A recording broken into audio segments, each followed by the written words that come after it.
Bom ano passado. Então, só repetindo, então, gente, boa noite. Temos um bocado de novidades. Eh, Fechamos um bom ano, enfim, de 2024. O PNB voltou a crescer, o PNB fez um bocado de coisa e a gente começou um ano bastante bem com esse bom tema sobre o lugar do Brasil no mundo, com o embaixador Rubens Barbosa. A ideia hoje é fazer uma reunião mista em que a gente vai discutir coisas importantes, PNB, assembleias, eleições, né? Internas nossas, mas vai, antes disso, poder ouvir o nosso querido Gilson Razador, que é um advogado renomado, tributarista, e que vai nos contar um pouquinho sobre os encantos e desencantos, digamos assim, né, Gilson, da reforma tributária que está em andamento e que, pelo visto, vai ter um longo andamento no Brasil. A ideia é que o Gilson fale meia hora, um pouco mais, um pouco menos, e a gente depois faça as nossas perguntas diretamente. O grupo não é muito grande, apesar que está crescendo, mas vai dar para cada um fazer suas perguntas diretamente. Luiz, antes do Gilson falar algum comentário?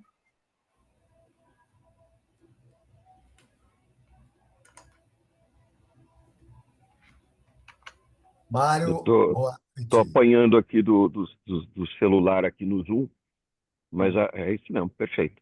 Tá bom. Obrigado. Gilson, com a palavra. Chegou o Mário Ernesto, viu? Chegou, Mário, bem-vindo. Boa tarde a todos. Alô, Mário. Tudo bem? Olá, boa tarde a todos.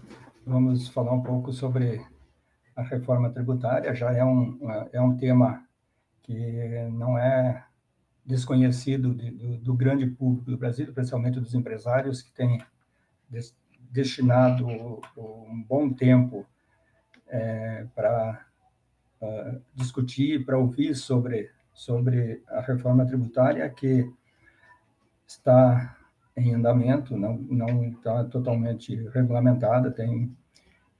Por hora, nós temos a emenda constitucional 132, que criou, que alterou a Constituição para inserir os novos tributos, IBS, CBS e ISS, em substituição aos impostos anteriormente, os tributos anteriormente vigentes, que era PIS, COFINS, IOF, ICMS e ISS. O IPI ele foi também, em certa medida, substituído pelo ISS, pelo imposto sobre, pelo IS, melhor dizendo, desculpa, pelo imposto seletivo, mas ele vai ser mantido, o IPI, tendo em vista que o benefício da Zona Franca de Manaus assim o determina, porque esse benefício, as empresas que se instalaram na Zona Franca estão muito dependentes da manutenção do IPI, que é isento na saída dos produtos, e quem está fora da Zona Franca e que compra os produtos de lá, principalmente insumos, tem direito a um crédito presumido. Então, se esse crédito presumido deixar de existir, o sistema o sistema da Zona Franca de Manaus acaba não se sustentando. Então, por isso, esse benefício, esse imposto vai ser mantido.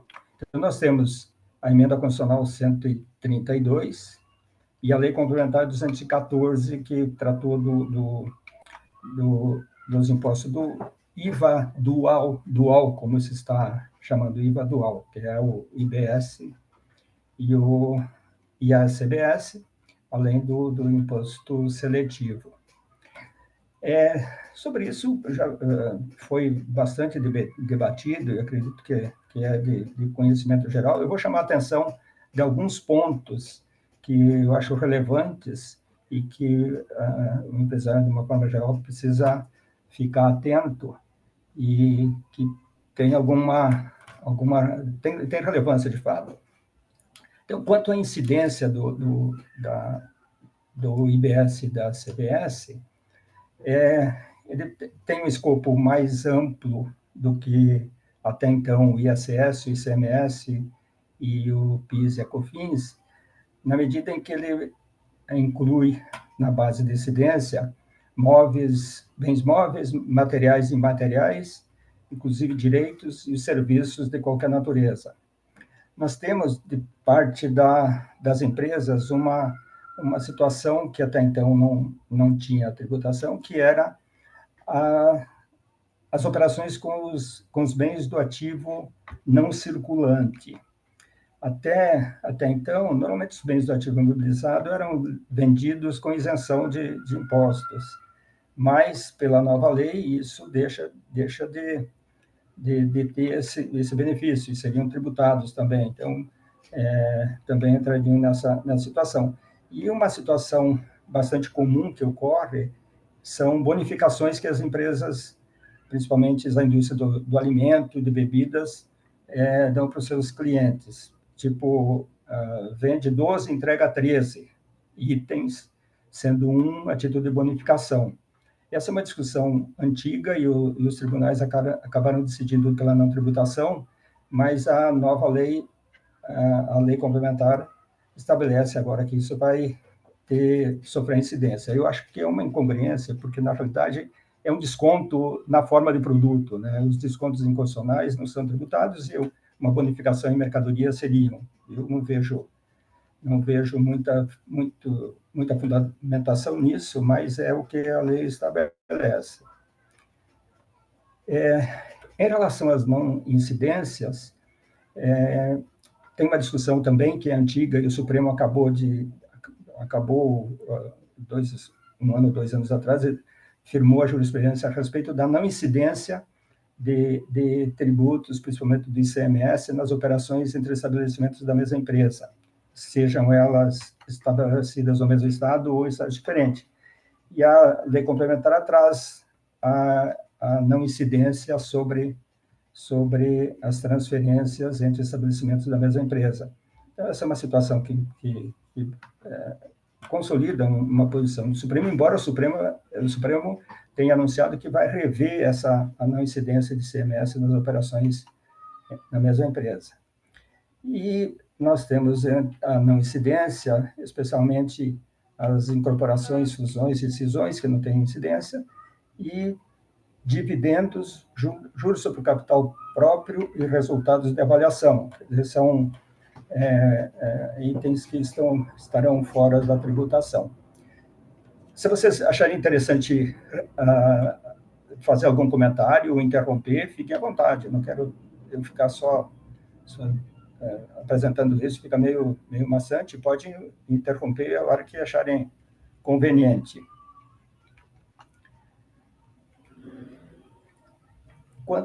No caso, ainda em relação à tributação, nós temos as imunidades que foram mantidas, que já existiam anteriormente, que fornecimentos por órgãos públicos, por entes públicos, livros, jornais, periódicos, papel para impressão, ouro como ativo financeiro, exportações de bens e serviços. Então, isso continua com imunidade, não haverá incidência. E, como isenção, o serviço de transporte municipal e intermunicipal de passageiros.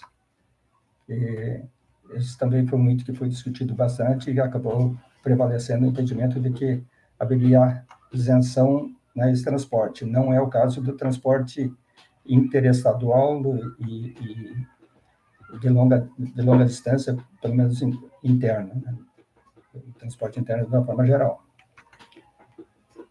Agora, a não cumulatividade, em relação a esse tema,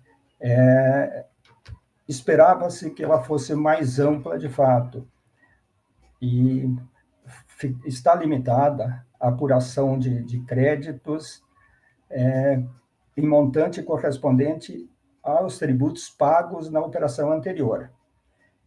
É o chamada incidência ou não cumulatividade de imposto sobre imposto e não de base sobre base. Porque imposto sobre o valor agregado ou adicionado pressupõe que, ao apurar a base de cálculo, se desconte ou deduza todos os insumos, os custos os custos incorridos na produção de um determinado bem. Mas não é isso que ocorre. Então, os créditos estão limitados ao valor efetivamente pago. Se uma empresa comprar uma mercadoria, um insumo que tenha redução de base de cálculo ou isenção, ela não tem crédito sobre isso, o crédito integral, o crédito total. Isso implica que esse benefício acaba na cadeia, acaba sendo diluído, porque se não é recuperado o crédito integral sobre o custo do insumo, na operação seguinte vai ser pago sobre o valor total, então acaba tributando o item anterior que teve um benefício fiscal. Então, é uma situação que existe, se mantém nessa situação, na medida em que a não cumulatividade leva em consideração o imposto pago e não o valor do insumo. Não é base sobre base, sim imposto sobre imposto. Quanto às alíquotas, é uma discussão que vai se estender ainda por um bom tempo, eu acredito. Em relação à CBS, a União é que vai fixar a alíquota. Em relação ao IBS, cada estado vai definir a sua parte na alíquota, e cada município também vai definir isso, ficando estabelecido que, se não for fixado pelo estado e pelo município, valerá a alíquota geral fixada pelo Senado. Mas isso pode fazer com que tenhamos diversas alíquotas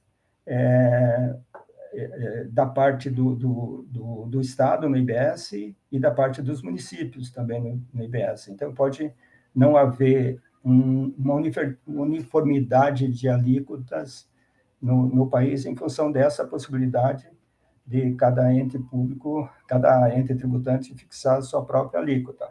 Me parece que é uma situação que pode gerar, pode ser oneroso para as empresas ter que controlar isso, fazer uma tributação diferente, dependendo do destino ou da origem do produto.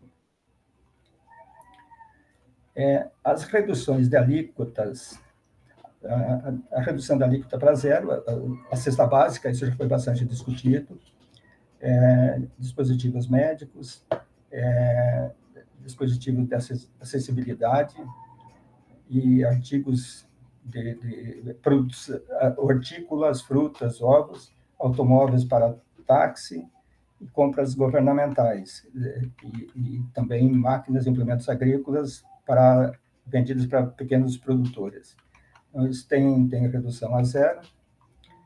E aí tem diversos regimes diferenciados, que é profissionais liberais, serviços de educação, medicamentos, alimentação humana, produtos de higiene e limpeza, e aí vai. Às vezes é uma série de produtos que têm alíquotas diferenciadas, o que torna o sistema também bastante complexo, não vai facilitar muito a vida do do controlar, tributar de forma diferente cada item desses. Tem uma discussão grande, até que o nosso querido Percival participou bastante no debate em relação à tributação dos bares, restaurantes e hotéis, e prevaleceu na lei complementar uma redução em 40%. Quer dizer, para esses negócios, a redução da base de cálculo será de 40%, mantendo-se uma tributação de 60% das alíquotas vigentes. Tem o sistema também prevê uma tributação diferenciada para as SAFs, as Sociedades Anônimas de Futebol, que criam uma tributação específica para as entidades, sendo 4% de imposto, a título de imposto de renda, contribuição social e INSS, e CBS 1,5% e IBS 3%. Hoje tem uma grande discussão a respeito do que os times de futebol vão tributo e tudo mais. Mas isso pode criar uma distorção em relação às equipes, aos clubes de futebol que não sejam SAFs. só tem uma tributação prevista para uma tributação diferenciada para essas entidades, e não tem um tratamento para as demais entidades, como vai ser a incidência dos impostos em relação às demais. É um ponto aí ainda para guardar, ver se tem alguma norma a respeito disso. E tem alguns regimes especiais que vigentes hoje e que são mantidos, que é o reporto, tem um benefício fiscal para renovação das instalações portuárias, o REIT, que é aquisição de bens para o desenvolvimento de informática, o RENAVAL, que é para a indústria naval, e para bens de capital, quer dizer, são tratamentos que são estabelecidos de forma, ou regimes especiais para isso. E manteve o seu Simples Nacional, que era também uma defesa do pequeno comércio, as pequenas indústrias, mas esse sistema é opcional, quer dizer, o pequeno empresário pode optar pelo regime de simples ou tributar na forma geral. Agora, como nós temos até hoje, eu acho que o tratamento que está se dando a isso não é o mais adequado em relação aos créditos. Porque a empresa que está no Simples, ela não tem crédito nenhum. Quer dizer, comprou comércio, por exemplo, comprou uma mercadoria tributada pela alíquota de IBS e CBS integral, vai sofrer uma incidência pelo percentual que foi estabelecido para o Simples, de acordo com sua faixa de faturamento, e não tem crédito. Mas isso já existe. O maior problema é que essas empresas, prestadores de serviço, ou indústria, por exemplo, que vende seus produtos ou seu serviço para alguém que seja contribuinte irregular, eles só transferirão crédito correspondente ao montante que foi pago. Então, veja que uma empresa que usa um insumo, um serviço fornecido pela empresa no Simples, ela vai pagar menos por essa empresa porque não terá crédito de ICMS, não terá um crédito integral de CBS e de IBS. Se ela comprar esse mesmo insumo de uma outra empresa, ela terá um crédito integral. Então, isso impacta no preço e a empresa que está no Simples acaba tendo uma situação diferenciada e prejudicial. Então, eu vejo que, nesse caso, teria que, para compensar e para que, de fato, representasse um benefício, teria que ser tributado integralmente, ou o crédito teria que ser integral para que elas não tivessem situação desfavorável. Nós temos outra situação de não contribuintes, eu acho que é importante comentar sobre isso. O produtor rural com receita anual até 3 milhões e 600, ele é não contribuinte do IBS nem CBS, então ele está isento do pagamento de qualquer desses tributos. Mas aí vem o outro lado. Quem compra o produto de produtor rural nessa situação também não vai ter crédito. Então, no fundo, isso impacta no preço do produto a ser vendido. Também é considerado não contribuinte o transportador autônomo de cargas, o consórcio de empresas. Hoje já funciona da forma que o consórcio em si não é o contribuinte é cada uma das empresas que participa do consórcio, e a sociedade em conta de participação, que tem também hoje, o sócio sensível que faz o pagamento dos tributos na sociedade em conta de participação. Agora, cada uma das empresas vai ter que pagar seu imposto, não tem mais a sociedade em si, não é contribuinte. E uma outra figura que foi criado, que é o nanoempreendedor, quer dizer, pessoa física com renda inferior a 50% do limite para o Simples. São situações que merecem algum destaque. Em relação, eu vejo um problema, já escrevi alguma coisa sobre isso, relativamente à reutilização, à reciclagem ou reutilização de materiais. Tem umas normas que foram estabelecidas que são inentendíveis. A razão disso eu não consigo não consigo saber. É estabelecido um crédito presumido para empresas que adquirem produtos usados, destinados à reutilização, que esse crédito vai de 2029 de 1,3%, ele vai ser aumentado gradativamente até 13% a título de IBS a partir de 2033, e crédito de CBS de 7%. Isso vai chegar a uma alíquota máxima de 20% para o crédito. Mas a alíquota da CBS não é 20%, ela vai chegar a 28%, entre 26% e 28% é o que se fala. Então, quem compra quem compra material para reutilização vai ter um crédito inferior ao crédito normalmente que teria se comprasse material virgem. Então, isso pode ser um prejuízo. Mas mais gritante que eu vejo são as exceções aos créditos.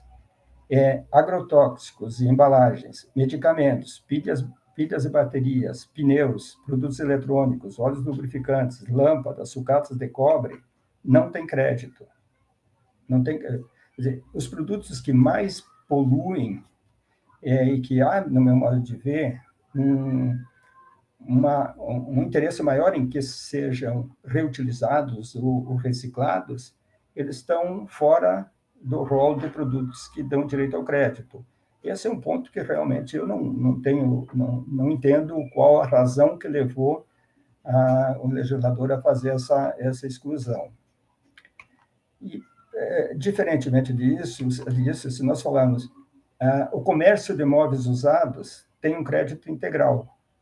Então, qual a razão de que alguém que compra um armário usado e vende tem o crédito integral, e quem compra uma lata de alumínio para reutilização, para colocar na indústria e fazer a reutilização, tem o crédito limitado? Então, são coisas que, efetivamente, não tem uma justificativa plausível no meu modo de ver. Bom, em relação aos pontos que eu queria destacar da reforma, são isso, mas tem alguns outros pontos também que são importantes. A questão do reequilíbrio dos contratos. Hoje, as empresas formam o preço do serviço ou dos produtos que vendem, levando em consideração os impostos, os tributos que sobre ele incidem. E tem contratos de longo prazo que foram estabelecidos, foram firmados e vão continuar sendo cumpridos. E essa tributação, o novo sistema de tributação vai gerar uma distorção. Então, vai ter que ter alguma norma, alguma forma de reequilibrar fazer o equilíbrio econômico desses contratos. Isso certamente vai dar trabalho para muito economista, muito advogado, muito engenheiro, que vai ter trabalho para definir isso, quanto o tributo, de fato, impacta no preço, no custo desses produtos. Isso já é uma discussão hoje bastante grande, que tem as empresas que têm contratos de fornecimento a longo prazo, normalmente prevêem alguma coisa nesse sentido. Mas isso é um ponto de atenção. Nós temos um outro ponto, que é a chamada transição do sistema atual para o novo sistema. A CBS começa em 2026 com uma incidência de 0,1% para segundo se noticia, é para manter os custos, para cobrir os custos do comitê gestor que vai ser criado para regular todo esse novo sistema. E o ICMS, a CBS, quer dizer, em 2026, o IBS a partir de 2027, com 0,05 para os estados, 0,05 para os municípios. E a partir de 2027, a CBS já passa a ser cobrada integralmente com extinção do PIS e da COFINS. E o IBS tem uma incidência gradativa, com aumento gradativo a partir de 2029 até 2032. A partir de 2032, prevê-se a cobrança unicamente do IMS, deixando de incidir o ICMS e o ISS, melhor dizendo, o ICMS e o ISS. Tem uma questão que também gera algum desconforto para algumas empresas, alguma discussão, a questão dos incentivos fiscais, porque é sabido que, em decorrência da guerra fiscal que se travou em muitos estados, que captaram empresas de outros estados com benefícios fiscais, isso com a implantação do IBS e da CBS, esses incentivos fiscais deixam de existir, não mais existem. Mas eles vão sendo reduzidos gradativamente a partir do momento em que a alíquota do ICMS e do ISS vai sendo reduzido, o IBS vai sendo aumentado e o incentivo fiscal vai sendo reduzido. Então, isso o governo está criando um fundo para compensar as empresas nesse período. Mas, a partir do momento em que vem a incidir o IBS, isso deixaria de existir. Então, essa guerra fiscal a tendência é que deixa de existir, não seja um fator de migração de empresas de um local para outro para fins de obtenção de incentivo fiscal. E nós temos ainda a questão da Zona Franca de Manaus, que é uma área de incentivo fiscal, e se discutiu bastante também a situação, e aí, em razão disso, hoje, os produtos lá produzidos, as aquisições de insumos e as vendas dos produtos lá produzidos, elas são feitas sem imposto, como se exportação fosse. Isso está sendo mantido em relação ao IBS e à CBS, mas se mantém uma tributação de IPI para o rol de produtos que são produzidos na Zona Franca de Manaus. Isso não é que você vai cobrar IPI sobre esses produtos. Vai se manter a tributação, uma alíquota desses produtos, para que os produtos lá produzidos não percam competitividade.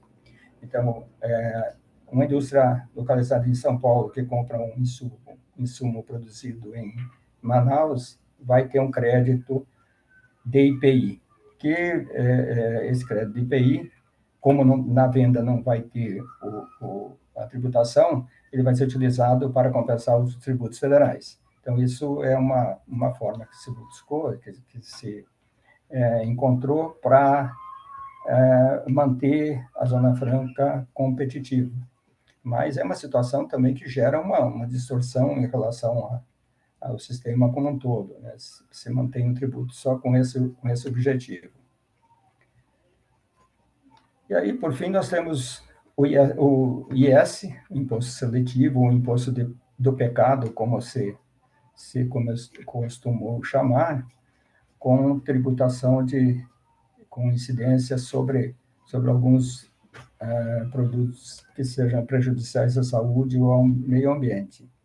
E aí está incluído veículos de uma forma geral, embarcações e aeronaves, produtos fumígenos, bebidas alcoólicas, bebidas açucaradas, bens minerais. Essa questão dos bens minerais está muito amplo isso.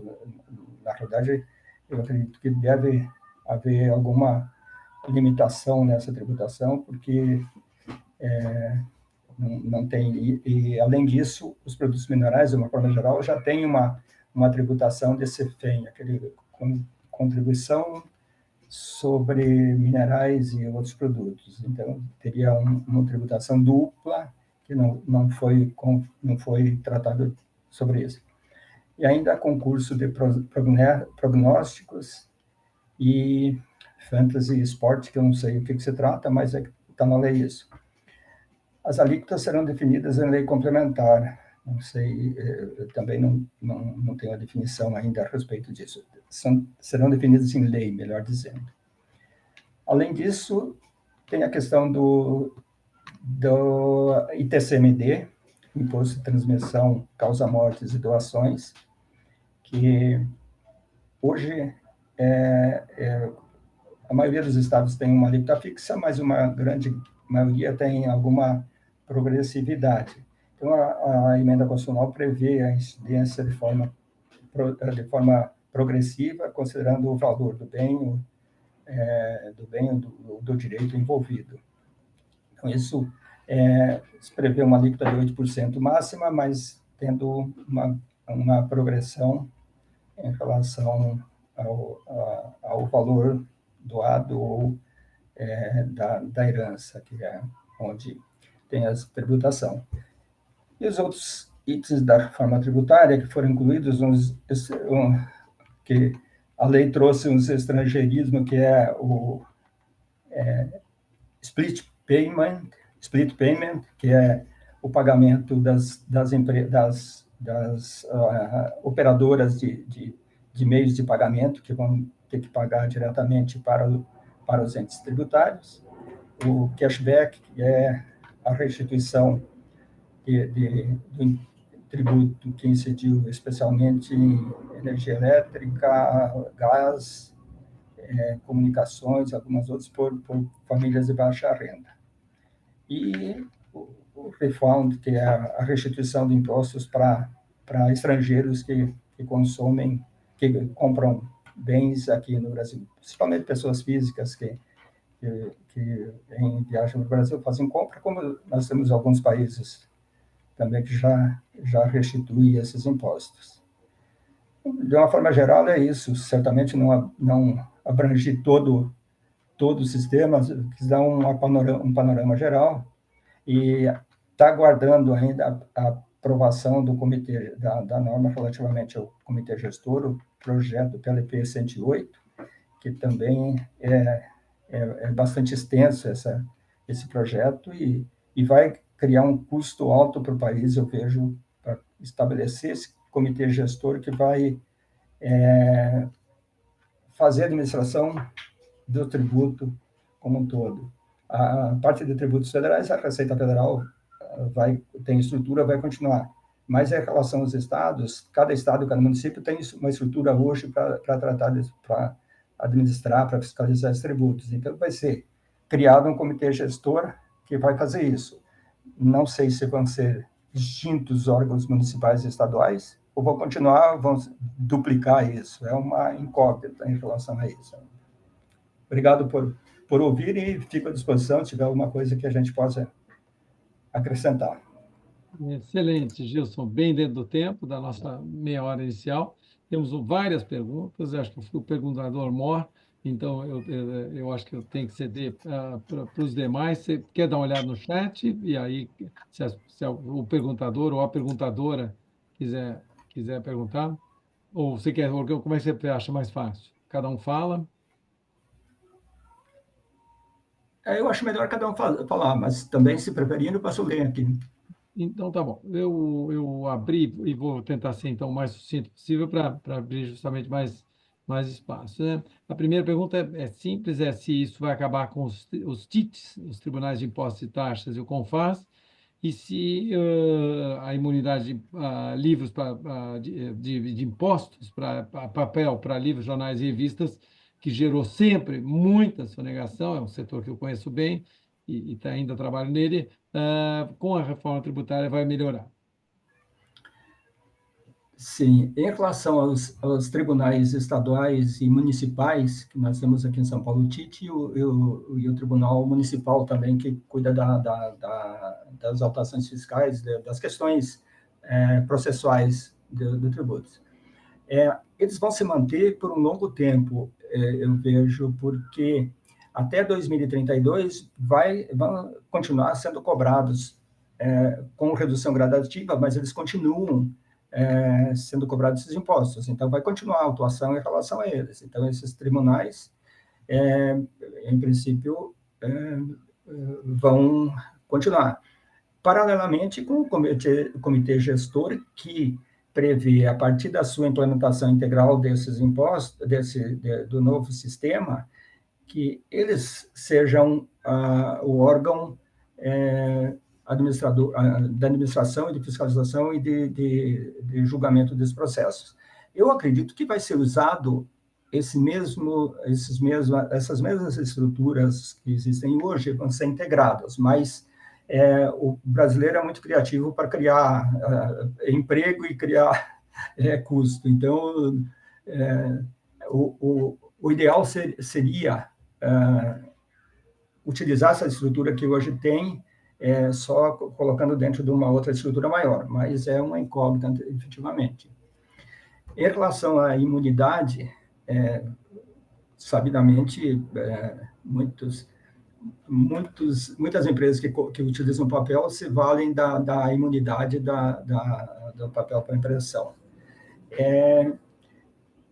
Eu acredito que isso deve reduzir, não vejo que vai extinguir de uma forma geral, porque com um sistema mais integrado, é mais difícil, porque você tem que comprovar a imunidade tanto para o IBS quanto para a CBS. E hoje, nos estados que fazem isso, sempre tem alguma forma. E tem o registro federal que se faz isso, mas ele eu não tenho um controle muito rígido, né? Então, eu acredito que deve reduzir, mas ele sempre está sujeito à sonegação. O brasileiro acha uma forma de passar por cima da norma sempre. Obrigado, Gilson. Fernando Marques, você tem 2 perguntas? Quer fazer as 2 de viva voz? Posso fazer sim. Gilson, primeiro, parabéns pelo seu resumo assim tão objetivo de um tema tão grande e tão complexo. Parabéns aí pelo seu esforço de resumo e pelo seu acompanhamento aí desse tema. A guerra fiscal, você comentou que os estados e os municípios vão poder fixar, em alguma medida, a sua alíquota. E, portanto, a guerra fiscal continuaria sendo possível no cenário futuro?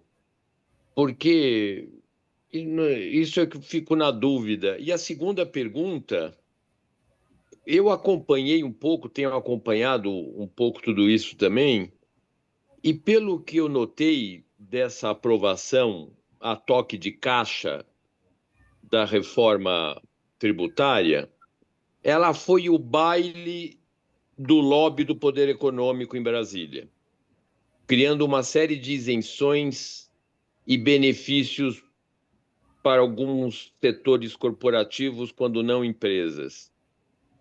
Você acha que o resultado disso vai ser um monstrengo com uma alíquota base gigantesca? Vou responder essa pergunta primeiro. Não tenho dúvida. Eu acho, ouvindo o embaixador Barbosa, que esteve conosco na semana passada, reclamando até que não existe um envolvimento da sociedade civil na busca de resultado. O empresário é a mesma coisa, não está pensando no país quando defender os seus interesses, está pensando na sua corporação, no seu... Então, e o Congresso ele está muito suscetível a isso. Me parece exageradamente suscetível a essas pressões. Então, o que se vê é uma gama de tratamentos diferenciados, atendendo interesses, que tornam o sistema caótico. Não vai... O manicômio tributário vai continuar, nós não vamos sair disso com essa reforma, não vejo como, vai continuar. Tanto é que a gente vê que um dos objetivos era simplificar o sistema, quer dizer, diminuir a complexidade em relação a bases, alíquotas, atividades diferenciadas e tudo mais. Nós temos 544 artigos tratando da lei complementar, tratando isso. Quantas leis mais vão ser editadas para que isso consiga ser implementado efetivamente? Quem consegue acompanhar, quem consegue entender esse sistema, que precise 500 artigos para regular o tributo? É inentendível de uma forma geral. Então, a complexidade, esse monstrengo, vai continuar, no meu ponto de vista. Não vai ser simplificado.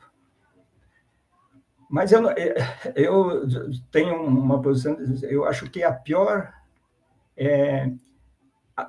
reforma que poderia ser feita no sistema é essa, que não é uma reforma para que o sistema de fato melhore. Eu já ensaiei escrever alguma coisa dizendo que é uma utopia o que o governo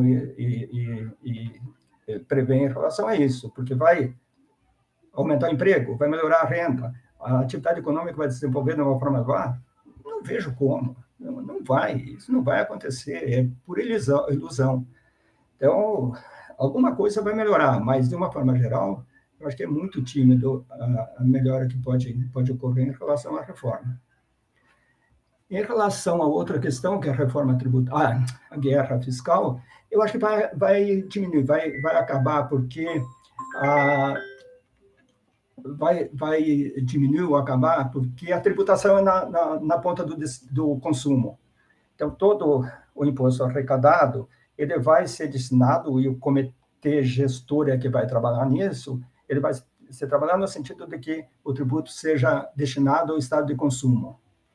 Então, não interessa onde que a empresa está, que a indústria ou a empresa está localizada, ela vai ter que pagar um imposto devido ao destino. Então, se uma empresa foi para o estado do Nordeste, por exemplo, sei lá, para a Bahia, e produz tênis na Bahia e vende para São Paulo, o imposto que ela vai ter que pagar é aquele cobrado em São Paulo. Então, não tem razão de sair de São Paulo para ir para a Bahia ou para outro estado, se o cliente dela está aqui. Então, eu vejo que vai reduzir ou acabar com essa migração de empresas para obter benefício fiscal em outro estado. Fernando, tudo bem? Ok. Próxima pergunta, Mário Enes. Tem que ligar o som, Mário. Ligar o som. Mário, ligar o som. Como é que ficam as entidades sem fins lucrativos nas suas compras? Por exemplo, PNBE, se comprar um computador, ele vai ter alguma isenção, porque crédito ele não vai poder usar. Não, em princípio, não. Quem tem isenção, aquelas entidades, não meramente sem fins lucrativos, mas que tenham interesse social. Então, tem que ter o certificado de empresa como é que chama? De interesse nacional. Exatamente. É o SEBAS? Acho que é isso mesmo. É o SEBAS? Exato, hoje. Porque não tem uma previsão de redução de isenção ou da redução a zero para essas aquisições.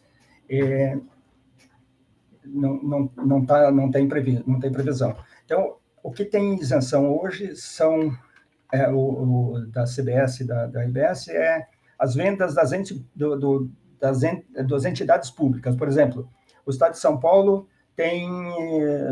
desenvolve algum produto e faz a venda dele para atender determinada situação. Vacinas, por exemplo. Tem um outro tratamento, que é a questão das alíquotas, mas se fosse tributado isso, ele teria isenção no fornecimento para entidades e para outros órgãos. Agora, de uma forma geral, se uma entidade sem fins lucrativos comprar uma mercadoria, vai pagar imposto do mesmo jeito. Ela não vai pagar os impostos de renda, o imposto de renda e outros tributos que têm benefício, mas em relação ao imposto sobre o consumo, ela vai pagar. Eu queria fazer tem uma outra dúvida, Gilson, que é a seguinte. Eu trabalhei muito tempo com as rodovias, né? Com essa divergência de imposto, uma rodovia, por exemplo, como a rodovia BR-101, que tem pedaços concedidos, a administração vai escolher em que estado ou em que município ele faz as compras, dependendo do IBS de cada estado ou município. Não vejo assim, Mário. A compra, ele vai. As compras, insumos, principalmente se ela comprar asfalto, vai ter uma tributação do asfalto que pelo produto tem uma alíquota. Agora, em relação ao serviço que ela presta, hoje já é compartilhado, não, feito, cada município recebe proporcional à sua área, a área em que a rodovia passa no seu município. Então, se um município de São Paulo e de Campinas, por exemplo, estabelecem alíquota diferente, ela pode ter que pagar para São Paulo uma alíquota e para Campinas outra. Então, eu não sei como é que o sistema vai se resolver para isso, porque pelo que tá colocado, a situação poderia ocorrer. Sobre o mesmo serviço, ter alíquotas diferentes em função de municípios diferentes por onde passa a rodovia. Porque hoje uma alíquota só para todas as rodovias. Tem estabelecido uma alíquota definida, mas e o compartilhamento em razão do trecho da rodovia que passa em cada município. Esse é o sistema que vige hoje. Isso, em princípio, teria que continuar tendo esse compartilhamento. Mas se tem alíquotas diferentes, isso torna o processo muito mais oneroso, mais custoso para fazer. Obrigado, Gilson. Obrigado, Mário. Obrigado, Gilson. Normalmente seria a Ina agora, mas eu vejo que o Wander está inquieto e com a mão levantada. Wander, você cede o lugar para a Ina ou você gostaria de falar antes? Tem que ligar o som. Tem que ligar o som, Wander. Ladies first. Ah, que bonito. Ina? Liga o som.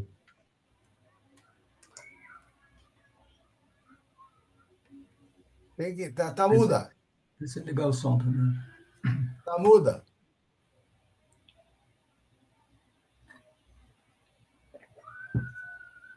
Aí, agora. Desculpe, eu posso fazer a pergunta? Eu não entendi. Ah, tá, obrigada. Então, Gilson, muito obrigada, parabéns pela magnífica aula, né? Eu, como tenho pós-graduação em economia doméstica, então, dei uma olhada no texto da reforma tributária e eu fiquei assim espantada que eles falam sobre o cálculo de tributos por fora. Quando eu vi as aspas, que é por fora, eu já achei que era motivo de desconfiar sobre o que eles querem dizer com esse por fora e como vai ser calculado isso. Porque, como disse aqui o Mário, alguém compra um computador, uma universidade, uma coisa, esses equipamentos que são essenciais para prestar bons serviços, isso entra nesse por fora, entre aspas? Como é que é feito? Porque diz que isso aumenta a transparência. Está sob o título de ressarcimento e transparência. Sim. Quando você fala em por fora no Brasil, acende uma luz, porque muito se fala em recebimento por fora, pagamento por fora, quer dizer que não entra na contabilidade, está fora do registro, né? Esse é o conceito geral. Mas em relação ao tributo, o conceito é outro. Na realidade, os tributos, hoje, à exceção do IPI, todos os tributos são calculados por dentro. O que isso significa? Que ele faz parte do próprio preço, então ele incide imposto sobre imposto. Porque, por exemplo, o ICMS que é vigente hoje, se o preço que a indústria ou o comércio quer obter pelo produto é 100, ela vai ter que incluir por dentro o valor do ICMS. Então, inclui nesse valor mais 18% de ICMS, vai lá 120 alguma coisa. E aí calcula o ICMS sobre 120, não sobre 100. Então, isso é o cálculo por dentro. À medida que muda esse sistema, que é o cálculo por fora, o ICMS vai ser calculado sobre os tributos IBS e a CBS vão ser calculados sobre 100, sobre o preço. O imposto é acrescido ao valor do bem, do serviço, do produto, e não incluído dentro desse preço. Isso que é a diferença de um e outro. Mas, de fato, o termo por fora gera uma desconfiança em relação ao que você está falando. Mas isso é a forma de apurar, a forma de cálculo. Tá bem. Obrigada. Wander? Gilson, eu quero fazer uma colocação, uma pergunta bem genérica, mas, no meu entendimento, necessária. Sempre que se faz uma reforma, você tem um objetivo, não é? A reforma tributária brasileira sempre se falou que ela tinha como um objetivo simplificar, melhorar, acabar com a guerra fiscal, etc, etc, etc. Eu quero ouvir a sua opinião. Você acha que esta reforma que aí está atingiu algum desses objetivos? De fato, você fala muito, e o que o governo e o próprio Poder Legislativo apregou em relação à reforma tributária é simplificação do sistema, uniformização das bases e dos contribuintes do sistema, melhorar a distribuição de renda, criar emprego e renda, quer dizer, esses são objetivos de uma forma geral. Mas eu não vejo que vai acontecer isso. Simplificação, eu vejo pouco provável que isso vai acontecer. De um lado, tem a emenda constitucional, a lei complementar, e vão ter as leis para criar alíquotas, definição de base de cálculo, especificar isso.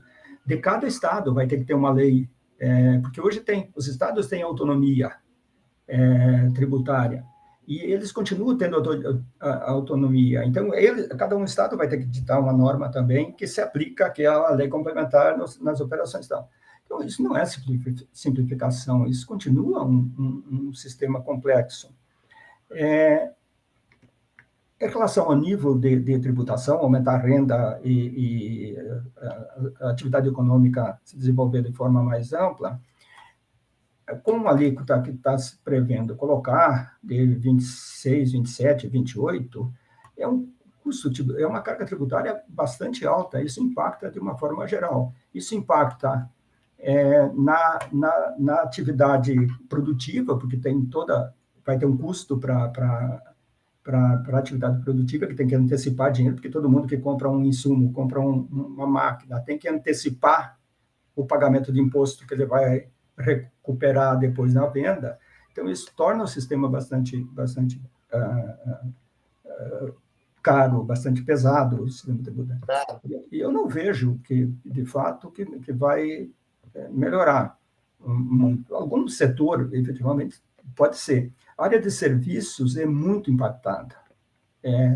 O aumento da carga tributária vai ser brutal na área de serviços.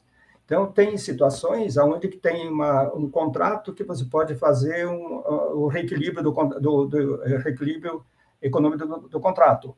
Mas tem serviço prestado à pessoa física que não tem reequilíbrio nenhum. Vai ter o custo daquilo, o consumidor ou o prestador de serviço vai arcar com esse custo, e ele é alto, bastante. Então, isso tem um fator de inibição de muitas atividades econômicas, no meu modo de ver. Mas vamos esperar para ver o que acontece.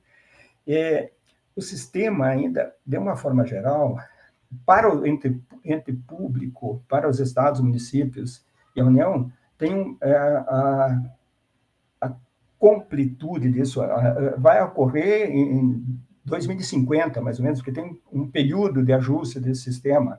Quer dizer, isso tem um custo administrativo muito grande para os estados, municípios e para a União, para isso. Eu não vejo grandes, não tenho nenhum, não sou entusiasta dessa reforma. Eu não acredito que vai melhorar muito, não. A Fátima sempre fala que ela tinha uma equipe gigantesca na empresa que ela era CEO aqui no Brasil, comparada, por exemplo, com a mesma empresa, uma operação similar na Europa, né? Só para cuidar de impostos e tributos, né, Fátima? A próxima pergunta é o do Luiz, que levantou a mão. Tem várias minhas e tem mais uma não, era principal, só um comentário. Só lembrando que o nosso objetivo era parar na parte desse primeiro item da pauta por volta de 7 e pouquinho. Luiz? Então, o simples continua, né? Então, por enquanto, não estão falando nada. Bom, então, primeira pergunta: estão falando algo de mudar as tabelas do simples, ou, enfim, o sistema do simples? Primeira pergunta. A segunda é que, por exemplo, uma empresa que está no simples e que migra, vai crescendo e migra para um sistema diferente, uma empresa de serviços vai ter um salto maluco de impostos, né? Pelo menos do jeito atual. Na verdade, o que acontece hoje é que pode chegar numa etapa do simples e que não valha mais a pena você continuar no simples. É melhor você migrar para o lucro presumido do que você continuar no simples, né? Porque as tabelas mais altas de serviço do simples já são para lá de 20%. Como é que você vê que fica essas transições aí? Em relação ao sistema simples, ele continua. A reforma não tratou dele, não tem alteração. Tratou de manter o simples como um regime de tributação beneficiada para pequenas empresas, microempresas e pequenas empresas. Então, isso, presumivelmente não, vai continuar. Com as tabelas de valores, as faixas de valores e de faturamento que estabelece as alíquotas e os tipos de atividade que tem alguma diferenciação, são tratadas normalmente na lei ordinária. Isso, eventualmente, pode ter alguma mudança, mas ela não sofreu alteração no sistema, na reforma agora, ela continua. Em relação à mudança do sistema na medida em que supera aquele limite máximo de faturamento que pode se enquadrar no simples, essa é uma situação, de fato, que hoje já ocorre isso, né? Se o faturamento aumentar, tem situações que o lucro presumido ele é mais interessante. Mas hoje ele é mais interessante, levando em consideração que nós temos PIS e COFINS, que para o regime de lucro presumido tem uma alíquota mais baixa. e para o lucro real tem uma alíquota mais alta. Essa diferenciação não existe mais com o IBS, com a CBS, né? A alíquota é a mesma numa situação e outra. Então, vai ser necessário fazer uma análise disso, caso a caso, para ver se é conveniente, de fato, mudar para o simples, mudar para o lucro real, mantendo simples, mas mantendo simples se você, durante o ano que optar, e o simples, ele é anual, o sistema dele, eu acho que não me lembro se está na lei que trata do simples, acho que é 123, se não me falo a memória, e na lei complementar também diz isso, que a opção pelo sistema de simples, ela é anual, então você optou, tem que ir o ano todo. Mas vamos considerar que até meio do ano está dentro do limite de faturamento, depois disso você ultrapassa. Então, o sistema hoje se paga sobre o que exceder, se paga o tributo na forma normal, né? Não está sujeito ao simples. Então, isso em princípio continua. Bom, a gente tem mais algumas perguntas, Gilson. Se você topar, a gente encaminha, né? E uma delas, né, Ana Luiz, Fátima, a gente tinha pensado em fazer uma consulta às bases esse mês e o tema ser reforma tributária, para que isso traga elementos para o PNBS posicionar, eventualmente gerar algum artigo e tudo mais.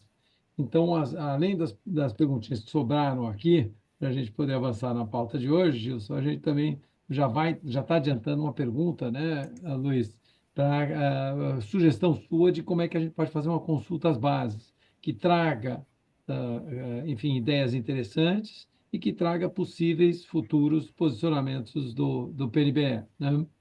A gente começaria a nossa consulta às bases desse ano focada em reforma tributária. Legal, não tem problema. As perguntas que não foram respondidas, eventualmente, essas e outras, se tiver, posso analisar e responder Legal. na sequência. Uma delas, por exemplo, tem a ver com distribuição de renda, enfim, são pontos onde o PNBE, e aí tem o ideário, né, que é a questão da justiça social e tudo mais, quer dizer, que são aderentes e que enfim, tem intersecções interessantes com a questão da reforma tributária, né? Uhum. O próximo